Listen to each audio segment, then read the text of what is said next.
Muy buenas, bienvenidas, bienvenidos a Matemáticas de Oposiciones. En esta ocasión vamos a hablar sobre un ejercicio que cayó en el examen de Cataluña en 1998 y que está totalmente relacionado con el tema 13, el tema de polinomios. Polinomios, fórmula de Newton, divisibilidad de polinomios. Vamos a comprobar, a la hora de utilizar la divisibilidad de polinomios, cómo influye en este caso concreto, en el que nos piden que dado el plano afín real, el que todos conocemos, se tiene la curva, una curva dada por la ecuación. No hace falta porque lo tendríamos en la parte superior para cuando pasemos a la siguiente página, la de la pizarra digital. La ecuación que aparece en pantalla y probar que las rectas que cortan a esta curva en tres puntos, tales que uno de ellos es el punto medio, dejan un punto fijo. Es decir, pasan todas por un punto fijo. Hallar las coordenadas de ese punto. Bien, para empezar, lo primero que hay que considerar es las rectas. Las rectas que tenemos, ¿cómo son las rectas? Pues las rectas son de la forma y igual a mx más n, con su pendiente y su ordenada en el origen. Perfecto, esas son las rectas que vamos a tener nosotros.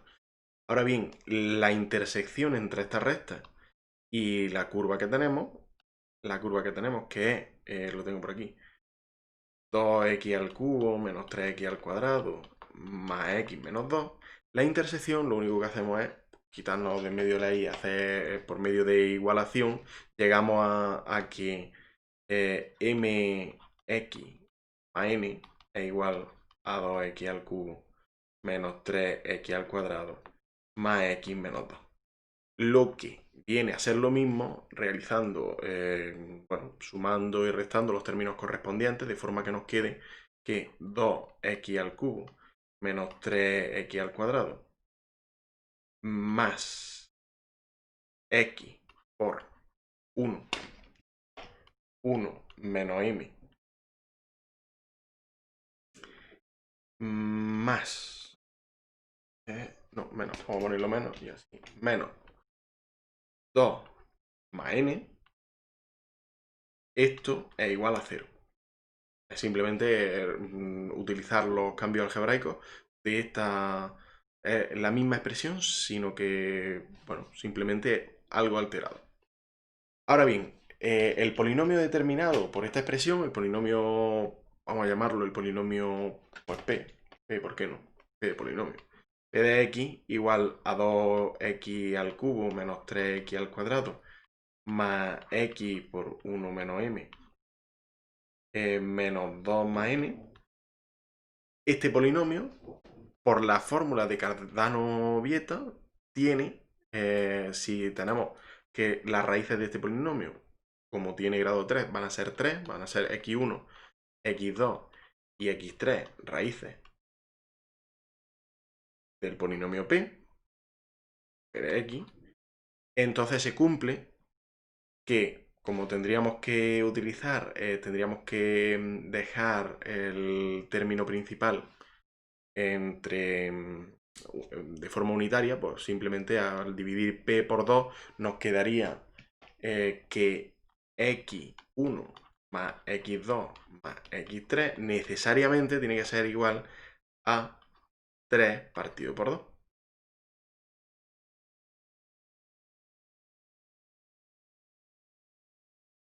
¿De acuerdo? Esa es la idea fundamental. Esto tiene que ser igual a 3 partido por 2. ¿Por qué? Porque la suma de las 3 tiene que dar este. Este ya viene en negativo. Y este partido por 2 porque el término principal, el coeficiente líder, lo que tiene que ser es 1. Y para que sea 1 es simplemente al dividir toda la ecuación por 2.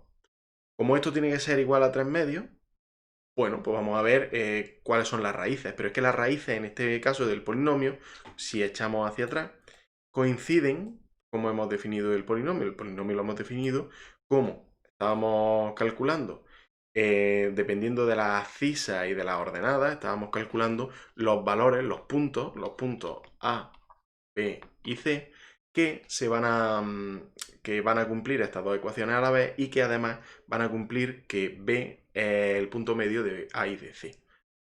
Vamos a verlo por otro lado. Si nosotros definimos el punto medio de A y C como AB y A lo definimos como AB más, pues vamos a llamarlo U y V, y C como AB menos UV, entonces evidentemente B es el punto medio de los otros dos.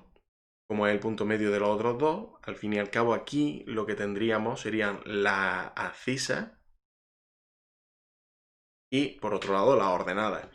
Lo que estamos considerando son los puntos de este tipo que tienen las abscisas, que son la X, con la primera parte de nuestra expresión, y esas se corresponderían con x1, x2 y x3. Si aquí escribimos lo que hemos visto para los puntos x1 que igual a menos x1, pues correspondiendo cada una a la que queramos. En primer lugar, pues vamos a poner que x1 corresponde a, ¿no? X1 corresponde a, ¿sí? X1 corresponde a y hemos visto que es positivo, pues positivo. X1 sería A más U, X2 sería igual a A y X3 sería igual a A menos U. Porque son las abscisas de los puntos A más U, B más V, del punto B a B, y del punto C A menos U, B menos V. Son las abscisas de estos puntos. Las abscisas de estos puntos son precisamente estas. Y la suma de estas tres tiene que dar 3 medios. Como la suma de estas tres tiene que dar 3 medios, necesariamente la suma de estas tres lo que viene bien es que se anula. Anula una parte importante, que es la U, que no la sabíamos. Por lo tanto, esto nos quedaría como 3A. Si esto es 3A, necesariamente A tiene que ser igual a 1 medio. Por lo tanto, ya sabemos uno de ellos. Y como tiene que cumplir la curva gamma, o tiene que cumplir P, 1 medio, lo que sea, P, cumple, pertenece a gamma. Por lo tanto, necesariamente tiene que cumplir la ecuación gamma. Luego B es igual a 2 por 1 medio al cubo, menos 3 por 1 medio al cuadrado, más 1 medio, menos 2. La solución en este caso de B es menos 2.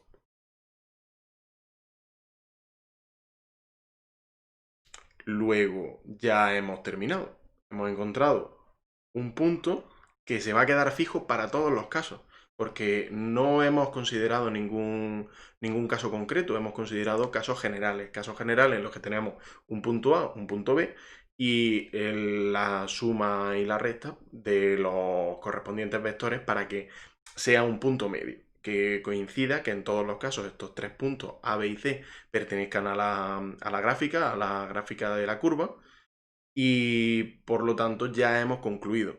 Nada más que para añadir, bueno, voy a finalizarlo teniendo en cuenta que el punto P, 1 medio menos 2, es el punto fijo para toda esa recta.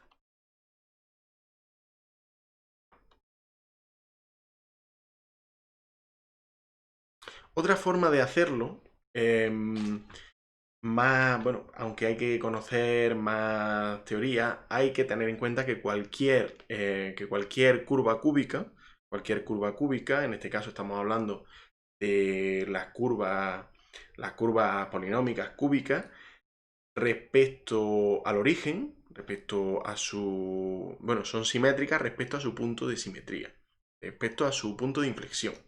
Por lo tanto, lo único que habría que haber calculado es el punto de inflexión de la curva. Al calcular el punto de inflexión de la curva, habríamos obtenido B, y ese es el punto fijo que se queda para todas las rectas para las que se establece, ya que es simétrica respecto a ese punto. Al ser simétrica respecto a ese punto, cumple las propiedades del enunciado, simplemente. Esta sería la solución. Muchas gracias por todo y nos vemos a la próxima. Adiós.